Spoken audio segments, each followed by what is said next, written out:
Okay, thank you.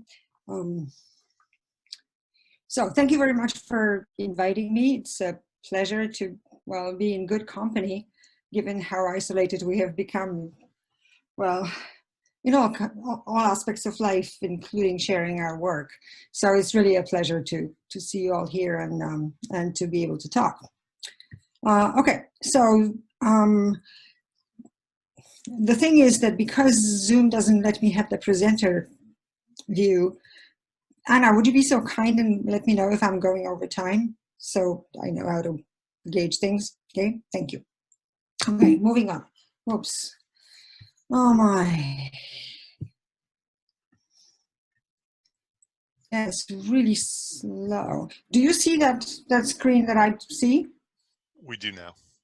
Okay, and you see that the meeting is being recorded, which I'm trying to get rid of, but it's not going away for some reason. I think you just click continue. I'm trying to click, but because my cursor isn't on the screen, I'll have to do something extra. I'm really sorry. We're not seeing that that warning message. It's only showing to you. Okay. But obviously, do take a moment to try to clear it off. If you know, it'd be great that you'll be able to see the full slides as well. Yeah, this is really weird, but it's not responding to my cursor at all. Okay, it's one of those That things. is PowerPoint that is hiding the cursor. Yeah, now it should. Now it should be okay. Do you mind if I keep this kind of screen? Because that way I can actually be a little more flexible and I can make it full screen. But yeah, I think that's going to be better. I think that looks all right. If you click on format on the top right toolbar, I think it should close that that side panel and make it even a bit bigger. Actually, with the current view, we don't have to, but true. Yeah, leave it. Yeah, because this is my working part of the screen. So I think that's better that way because you can see the whole screen and I can see what's coming up.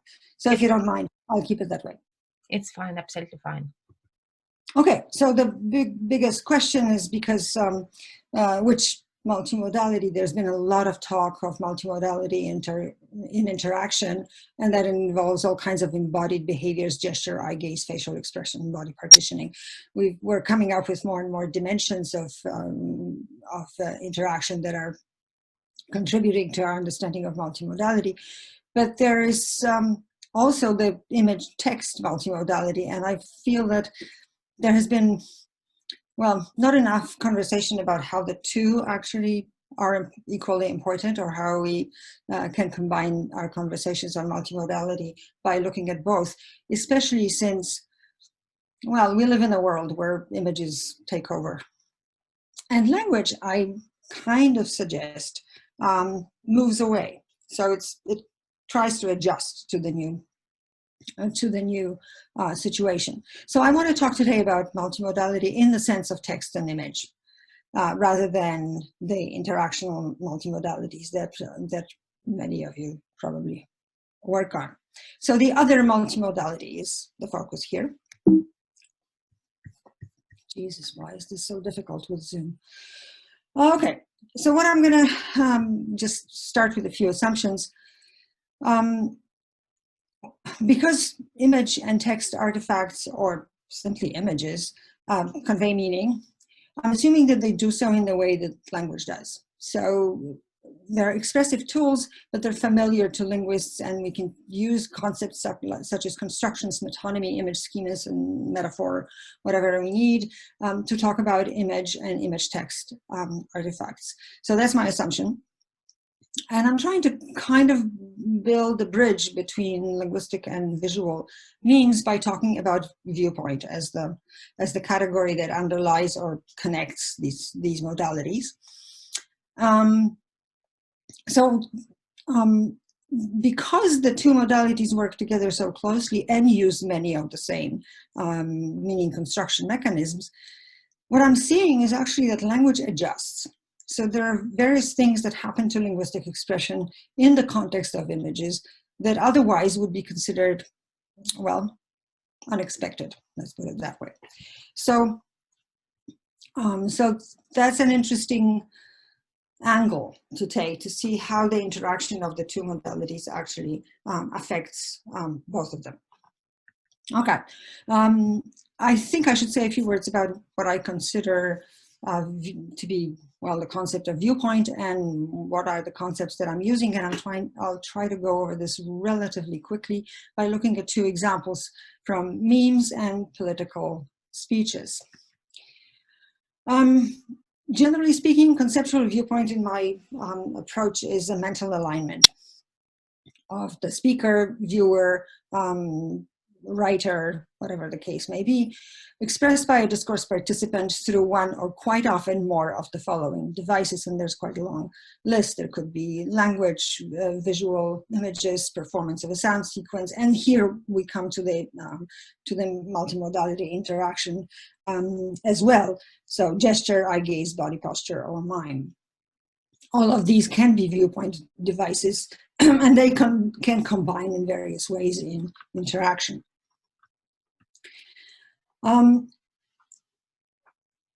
There are various ways in which viewpoint allows us to focus on various aspects of the situation.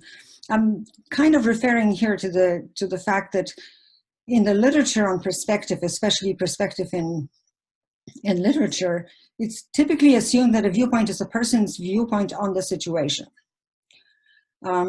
Character's viewpoint, narrator's viewpoint, something like that.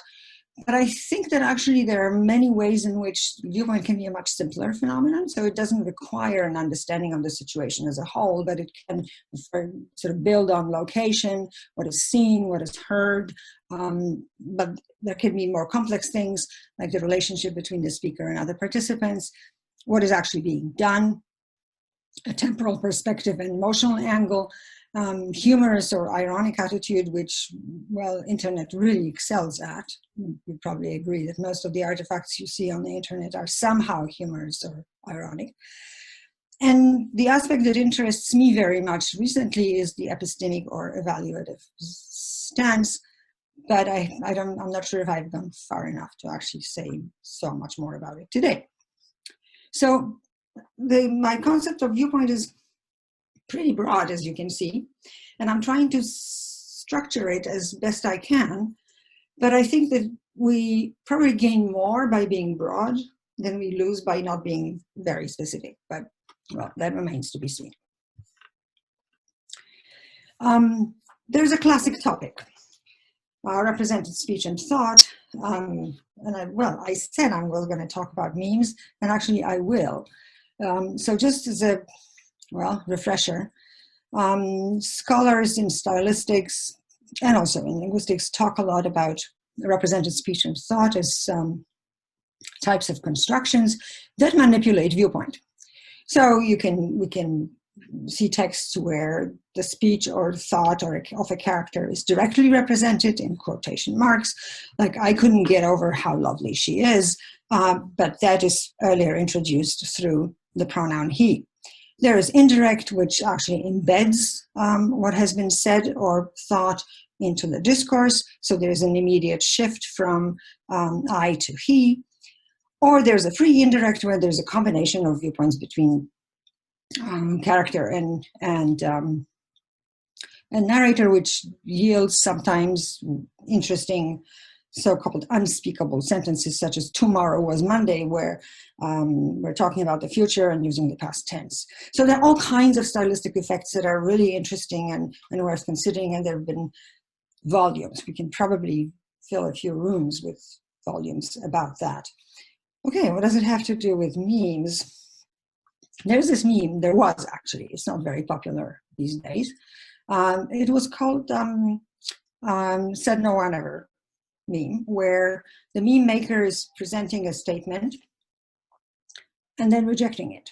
So if you compare this, the constructional basis is the same as direct speech. In representation of direct speech, someone might say, your suggestion really made me change my mind, said Joe, where what is being said is in quotation marks and therefore gets some sort of validity.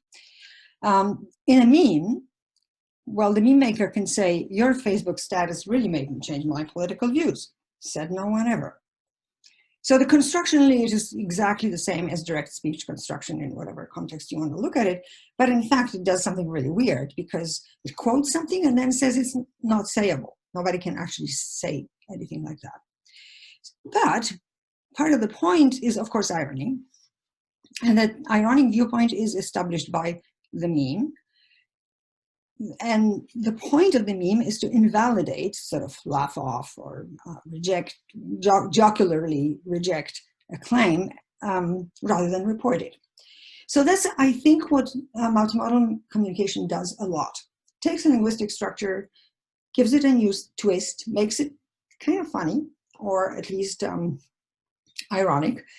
But the point of it is to express a stance. So the stance that the meme maker in this case is presenting is something like, it doesn't sound right to me to say that Facebook changes political views of the viewers.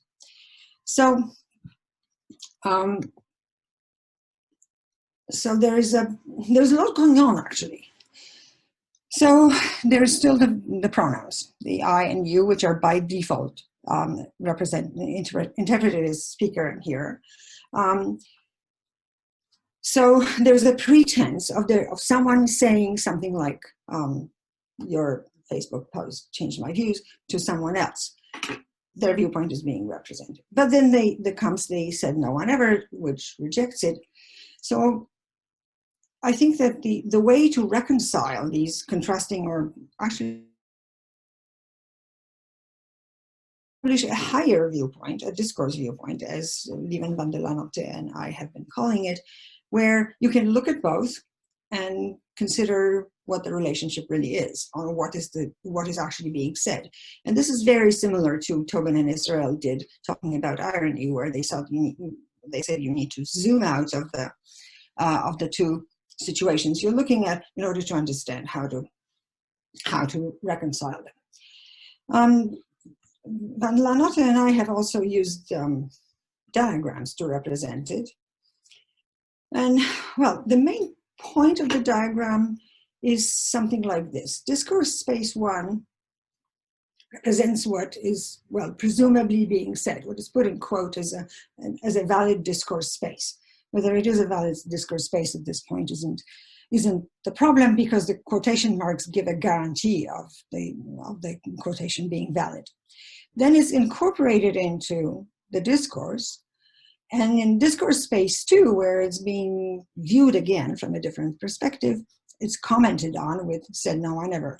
And because there's a clash between quotation marks guaranteeing that this is genuine speech, and the comment said no one ever actually saying, no, it's not genuine speech, you have to understand how this is going on. So you need to zoom out to understand what people say on Facebook has no influence on other people's opinions, which is really what is being said through this viewpoint construction.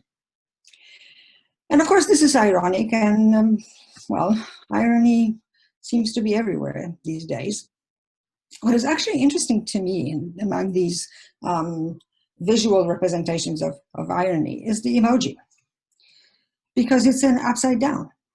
It's still a smiley, but it's upside down. That's kind of what the said no one ever meme does. Says something and it turns it upside down. This is sayable, but no, it isn't said no one ever. Nobody would ever say that.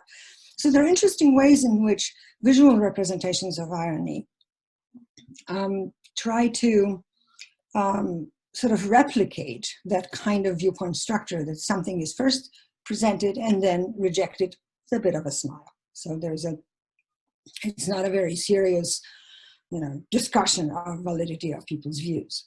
So that's one example of how I think viewpoint participates in this conversation. But I think it also does things in grammar. So one example that I want to talk about is a comparison of use of two grammatical items in political speeches. And I'm talking about demonstratives and indefinite articles. And just as a reminder, well, indefinite article A is selected when the speaker cannot assume that the hearer can identify the referent. So there's some sort of element of uncertainty about shared frames, let's say. Demonstrative this, for comparison, is kind of a pointer. It's an indexical expression, and it's often accompanied or replaced by a pointing gesture. So it refers to something that is easily available in the hearers and speakers, well, mental or physical environment. So they seem to be doing opposite things. Now I want to look at two examples from discourse where interesting things happen, because the indefinite article is used to, in noun phrases referring to things that are supposed to be known by all, but by the speaker and the listeners. And then this is used to sort of reframe the construction. So let me show you what this refers to. So this is 2008, blissful days when Obama was running for president.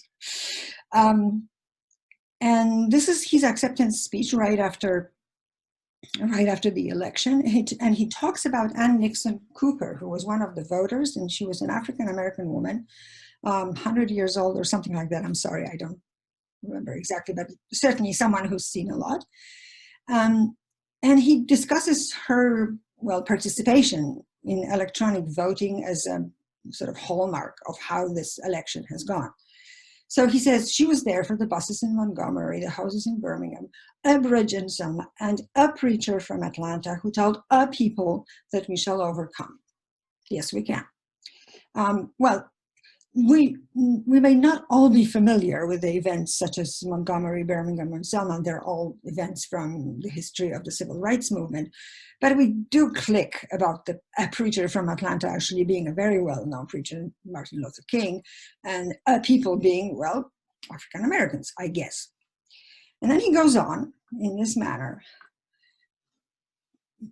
building a completely different situation. In the previous one, he talks about civil rights movement, and here he talks about different things. A man touched down on the moon. Well, we know his name. We know when that happened. We know who sent him there. It's certainly not that the hearer cannot identify the referent. A wall came down in Berlin. Oh, right, we don't know which wall. A world was connected by our own science and imagination. So he's building another frame, sort of technology frame that allowed Nixon Cooper to vote electronically. And then he zooms out of the building the frames discourse and comes back to the actual election. And this year, in this election, okay, so I built those two frames to enlighten you about what it means for the current situation. She touched her finger to a screen and cast her vote because after 106 years in America, through the best of times and the darkest of hours, she knows how America can change. Yes, we can. All right, so you see what this does. It kind of tweaks the grammatical expressions to create viewpoints. And this is a way I came up with to represent those viewpoints. I hope it works. So there's a long list of events being mentioned, those in sort of rusty red, building the frame, or well, reconstructing the frame of American civil rights movement. And then there are events from the history of, well, mankind's, I don't know how to call it, technology being the important thing in our lives. And both these frames combine to make Ann Nixon Cooper capable of participating in an election where the candidate is an African-American man, and to participate in it electronically. So the two strands in history, so to speak, had to be put together for Obama to say, why is it so important that Ann Nixon Cooper could vote and she could vote electronically? Well, in my view, he's using a very clever way to build viewpoints. And he's not the only one. Somehow other political speakers do that too. So here is an example without the fancy diagrams from JFK's speech, "We Go to the Moon," where he starts, "We meet at a college," right, Rice University, "in a city, Houston, noted for progress, in a state, Texas, noted for strength," and so on and so on. So he sort of, it's interesting how he does it, going from the very local designation of where this event is taking place, and zooming out and out and out and saying, this actually matters for the whole, large number of people. Then there's the next frame where he talks about time. An hour of change and challenge, a decade of hope and fear, an age of both knowledge and ignorance. All right, again, zooming from the local understanding of time to the bigger meaning of what he's trying to say. And then he does exactly what Obama did. So it is not surprising that some would have us stay where we are a little longer to rest, to wait. But this city, oh, okay, so he knew all along. It wasn't a city, it was Houston.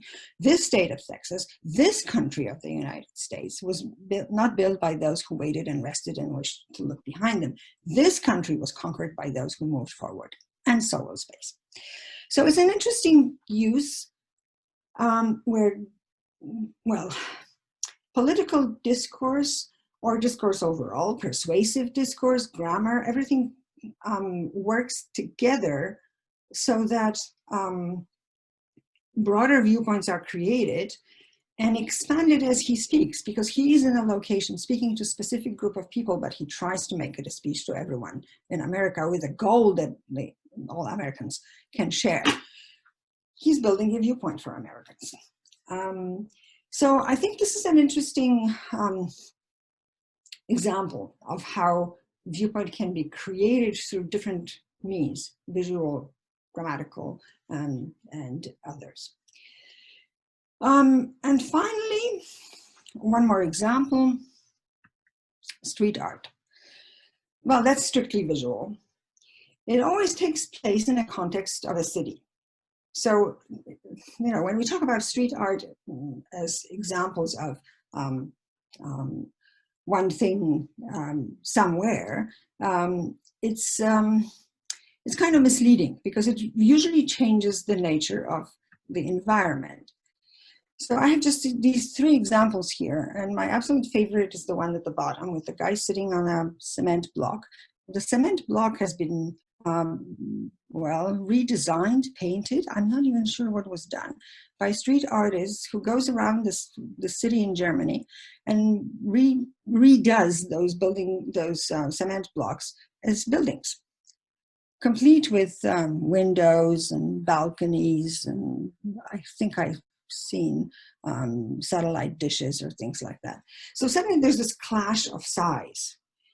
It's very similar to the one with the Leaning Tower of Pisa, where there's a tiny small tower in the context of a cityscape.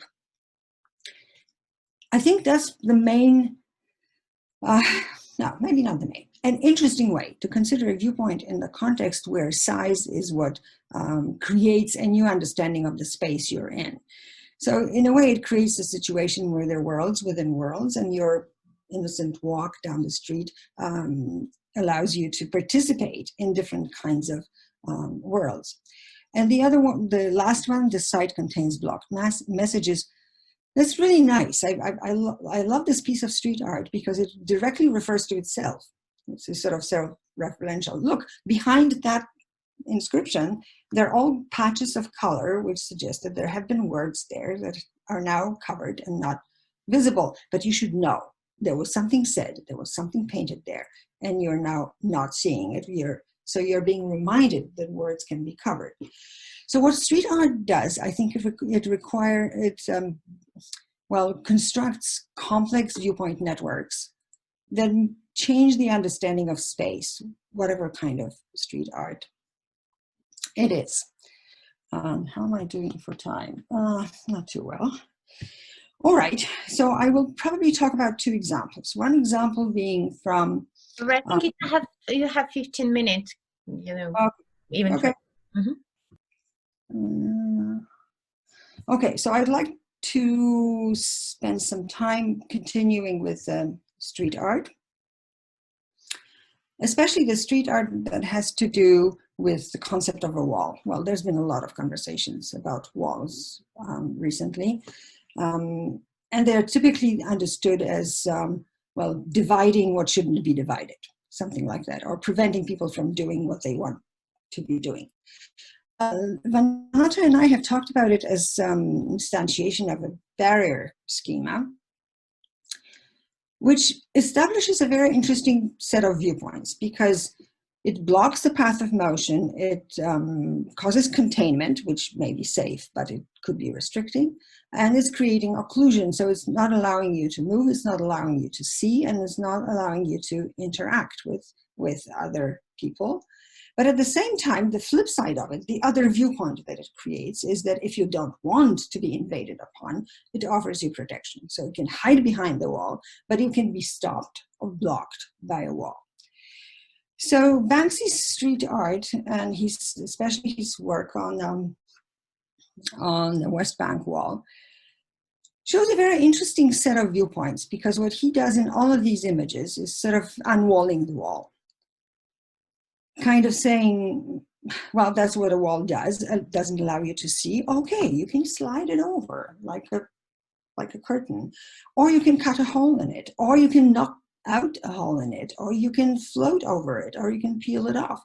It's, of course, changing the material structure of the wall visually. So that's the best thing about street art, that it creates illusions of the material environment being actually different than it is. But often it is done, not just, it is maybe done for fun, as was the Leaning Tower of Pisa example. But this example is a very political example. This is political discourse, saying, no, you have no right to separate people and prevent them from seeing each other or joining each other. Those barriers should go. So the context is political, and therefore the change in the nature of the wall has the same role.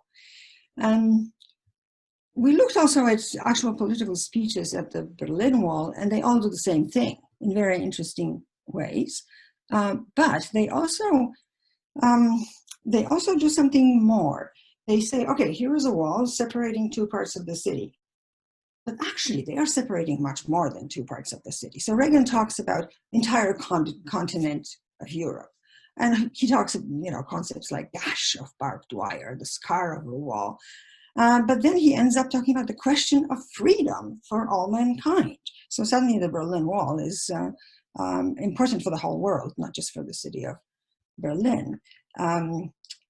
Then Clinton came in 1994 and did something very similar. No wall can ever forever contain the mighty power of freedom. All right, so it's a question of freedom, because you can't cross the barrier as long as there's a barrier you want to cross and cannot. The question is the question of freedom.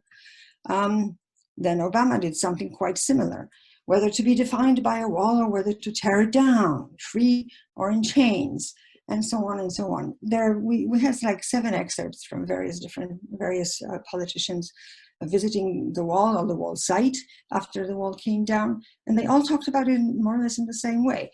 Here is a wall, which is a material object with 2 realities on the 2 sides.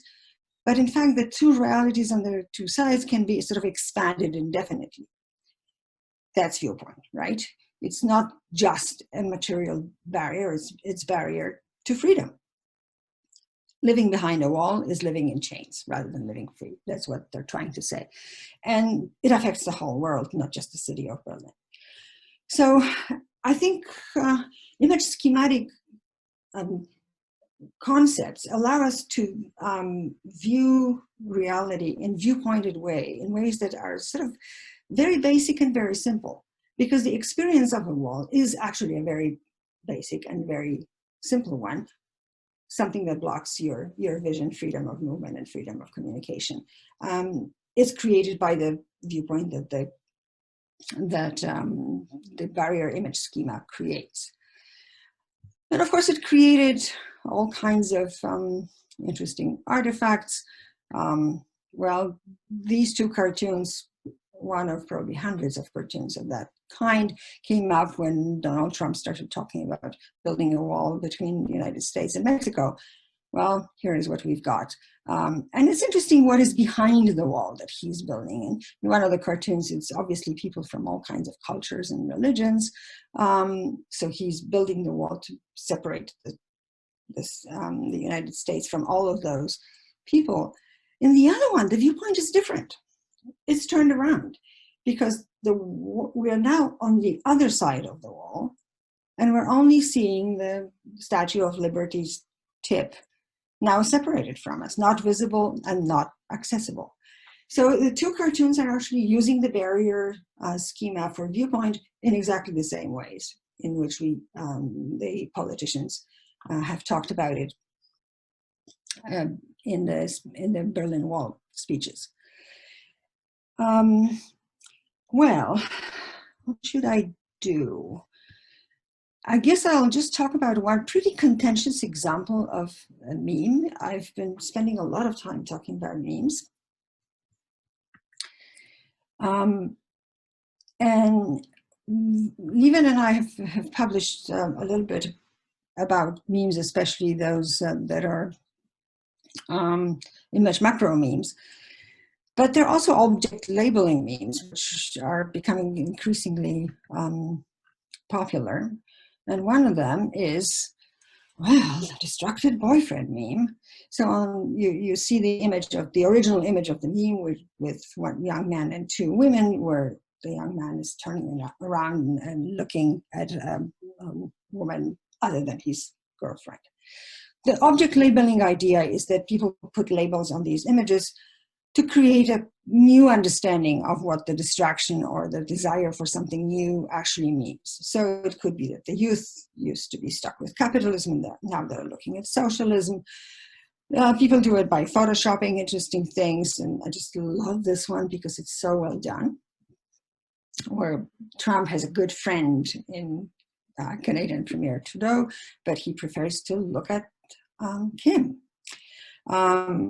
And there must have been some linguist at it who noticed that actually we're now communicated entirely through the distracted boyfriend meme. Well, why do we? I guess it's because it tells an interesting story. It tells a story that you have something you like, that is safe and appropriate, and you've always liked it. But suddenly you have that tickle of, oh, maybe something else would be more interesting, at least for the moment.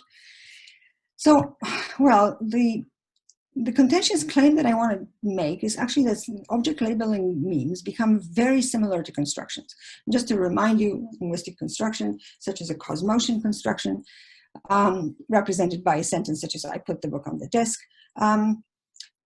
Well, the meaning of the construction is something like, the mover used force to move the object to a new intended location. Okay, summarizing it. But then you can use it to describe all kinds of situations. And this seems to be very much like the distracted boyfriend meme. It's old interest, someone having that old interest and suddenly being drawn to new interest. That's the constructional part of it that is embedded in the image. But then it could be used for all kinds of situations, including, as in this case, non-typical situations such as they laughed him off the stage, which is not a typical use of the verb laugh, but it does represent the meaning of the construction. So in the distracted boyfriend meme, the new attraction is what is the proper meaning of the meme, but then as a construction, it can be filled with more information that applies to all kinds of situations. And just to end this, there's, okay, I don't want to talk about this anymore, but this seems to be taking very interesting forms. So here's what happened, what I read on Mashable. They say, how did anyone ever express themselves before the distracted boyfriend meme? Yeah, one wonders sometimes. The internet's favorite way to convey disloyalty, longing, disapproval, and jealousy all at once. Oh my God, Mashable. This is Mashable talking, and they're telling you what the meaning of the meme is as a construction. And now advertising agencies in Sweden will have to think of a way, or at least think twice before they employ the meme of the year. The Swedish advertising ombudsman, I'm sorry, I can't read that phrase, has ruled that internet company Bahnhof's use of the meme in a post on social media was sexist. And here is what they posted. There's you with having safe and appropriate employment, but now you're attracted to the company Bahnhof for whatever reasons. It's probably very interesting for young engineers or something like that. So that's what the Bahnhof company did, and they got a slap on the wrist for being sexist. What did they say back? The ruling was motivated as follows, and it's actually important. The board finds that the woman in red is presented as a sex object, the ombudsman right, adding that it is furthermore objectifying that the two women are seen as representatives of workplaces, while the man is presented as an individual. All right, metonymy, right, constructions, and there's so many things going on in this motivation. The meme also conveys a stereotypical view of men. Aha. Since the man in the photo is portrayed as a person who views women as if they were interchangeable in the manner of workplaces. Really? Which is degrading, the ombudsman writes. The Bahnhof company responded. Bahnhof posted a response on Facebook saying that they only meant to portray Bahnhof as an attractive employer. They stated that anyone familiar with the internet and meme culture knows that is how the meme is used and understood, adding that gender is most often irrelevant. Okay, I think they are actually disputing the two aspects of the meaning of the construction. The construction as such, which is not about men and women, it's about old, new, and changing interests, and the actual situation to which this is applied. So I thought that this article was pretty illuminating in the sense that it was telling me, okay, there are layers to those constructions that we call memes that can be disputed in such a way. And it's actually an interesting discussion. You know, I've had discussions with my students that, well, long and complex about which side was actually right. And most of the groups that I showed it to are evenly divided. Some say, nah, it's nonsense to treat the meme in this way. And others are saying, well, he's right. Yeah, the ombudsman was right. The meme is sexist. So I think it's interesting to look at object labeling memes from that perspective. Well, I'm going to have to miss all the rest of the stuff about memes, but that has been published, so that's okay. I'm probably going to close here.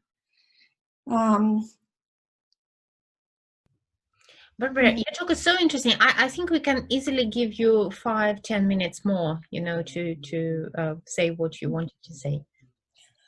Well, okay, thank you. So I'm going to finish with about memes because the last part. Yay! Thank you. Thank you very much. So let me go back to where I was. Okay, so that's not an object labeling meme. This is the typical image macro, top text, bottom text meme.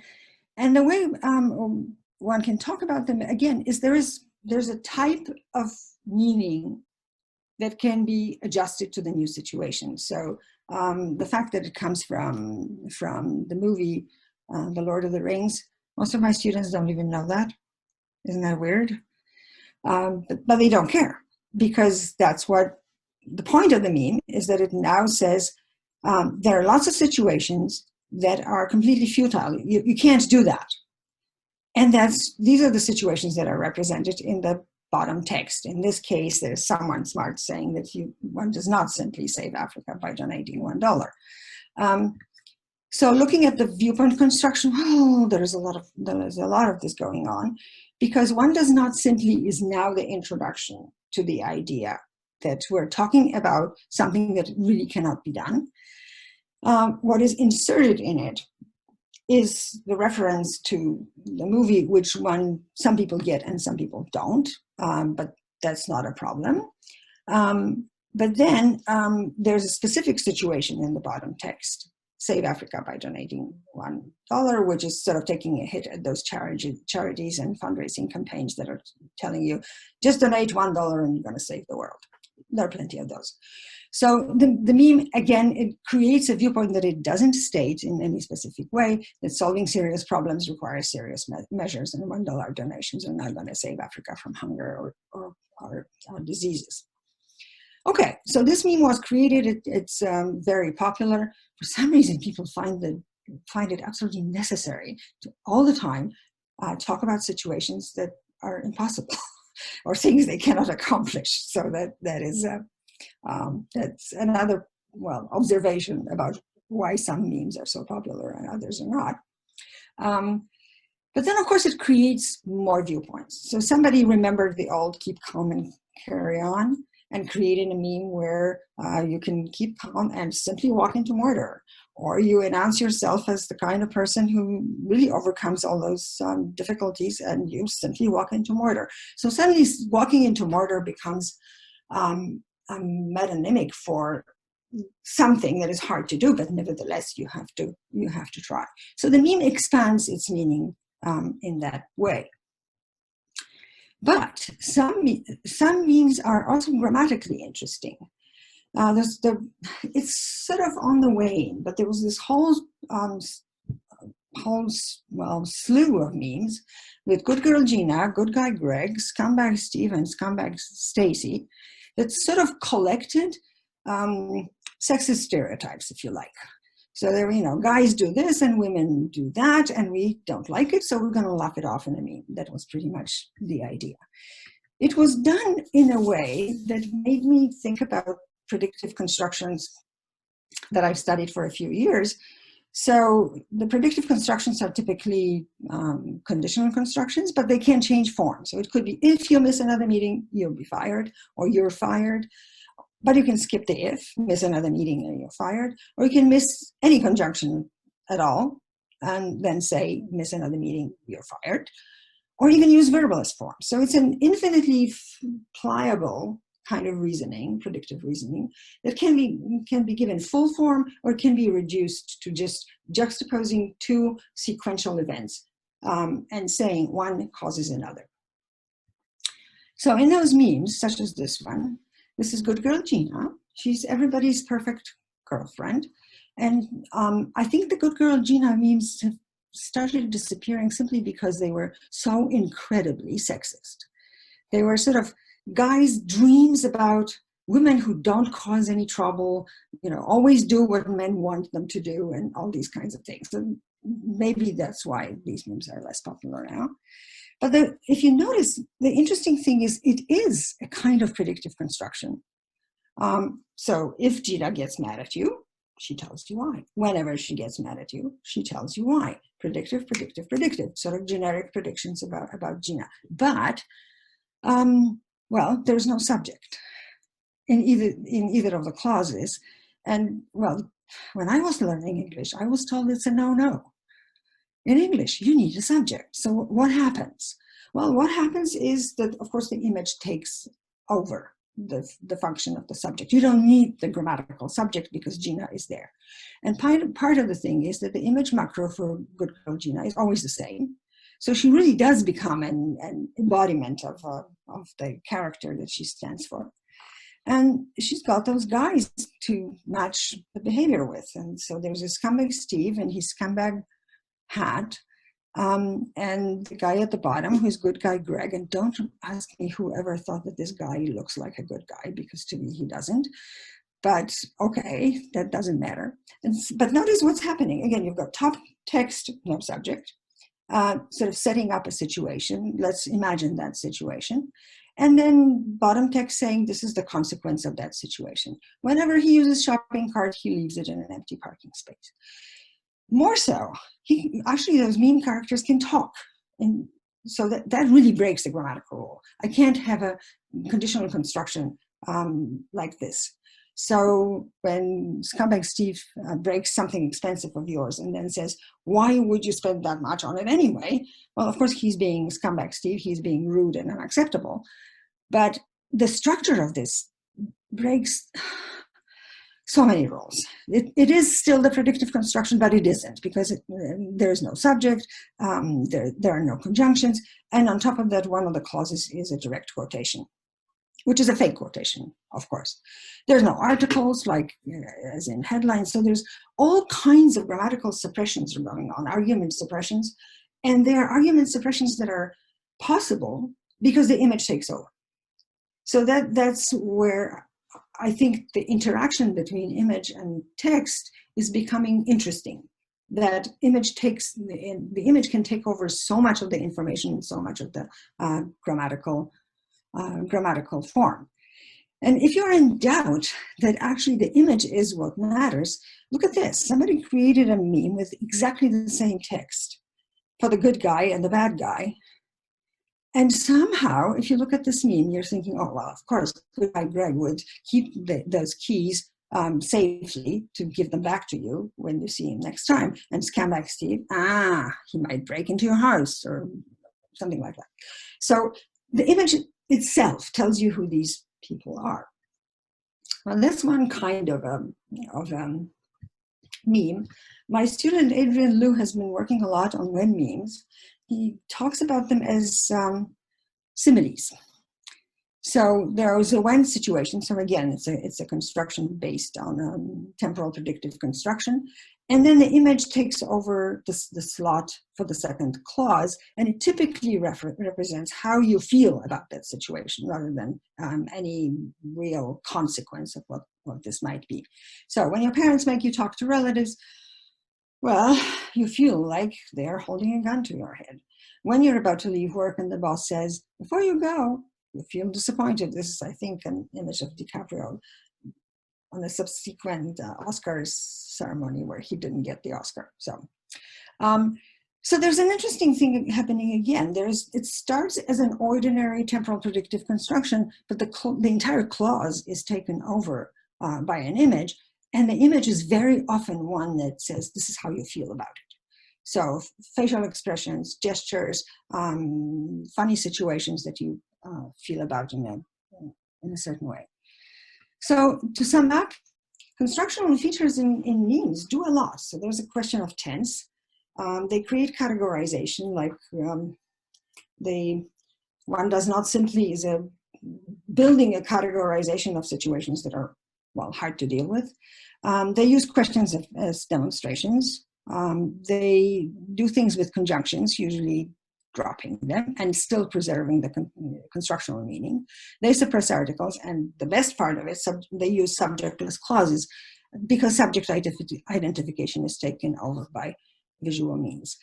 I'm looking at a number of other examples right now, and I think the effect of multimodal artifacts such as memes on language is interesting, and it illuminates both aspects of the story. So they tell us a lot about how multimodal communication works, but it also tells us a lot about how the grammar of English can be tweaked, simplified for the purposes of the kind of viewpoint construction that is happening, because the viewpoint construction is in the end more important than the grammatical accuracy. So just to finish, what can we learn?